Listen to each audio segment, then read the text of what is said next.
پشاور اور گردنواہ میں الصبح گرج چمک کے ساتھ موسلادھار بارش ہوئی۔ ضلع موہمن کے مختلف علاقوں میں پانی گھروں میں داخل ہو گیا۔ گھروں میں محصور افراد کو محفوظ مقامات پر منتقل کر دیا گیا۔ اس حوالے سے مزید جانیں گے ڈان نیوز کے نمائندے عارف حیات سے۔ عارف بتائیے۔ جی بالکل، پشاور اور اس کے گردنواہ میں جو اضلاع ہے صبح وہاں پر گرج چمک کے ساتھ بارش ہوئی ہے، جس میں پشاور کے مختلف علاقے شامل ہیں۔ ناصر باغ کا علاقہ ہے، اس طرح حیات آباد کا علاقہ ہے۔ پشاور سے متصل جو ضلع خیبر ہے اس کے علاقے جمرود میں گھروں میں پانی داخل ہو گیا۔ جی بارش کے باعث چھوٹے ندی نالوں میں طوفانی آ گئی۔ ضلع موہمن میں کاجو پور، مچنئی، عارف بہت شکریہ ان تفصیلات کے لیے۔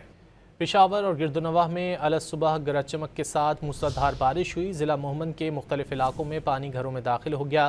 گھروں میں محصور افراد کو محفوظ مقامات پر منتقل کر دیا گیا۔ اس حوالے سے مزید جانیں گے ڈان نیوز کے نمائندے عارف حیات سے۔ عارف بتائیے۔ جی بالکل، پشاور اور اس کے گردنواہ میں جو اضلاع ہے صبح وہاں پر گرج چمک کے ساتھ بارش ہوئی ہے، جس میں پشاور کے مختلف علاقے شامل ہیں۔ ناصر باغ کا علاقہ ہے، اس طرح حیات آباد کا علاقہ ہے۔ پشاور سے متصل جو ضلع خیبر ہے اس کے علاقے جمرود میں گھروں میں پانی داخل ہو گیا۔ جی بارش کے باعث چھوٹے ندی نالوں میں طوفانی آ گئی۔ ضلع موہمن میں کاجو پور، مچنئی، عارف بہت شکریہ ان تفصیلات کے لیے۔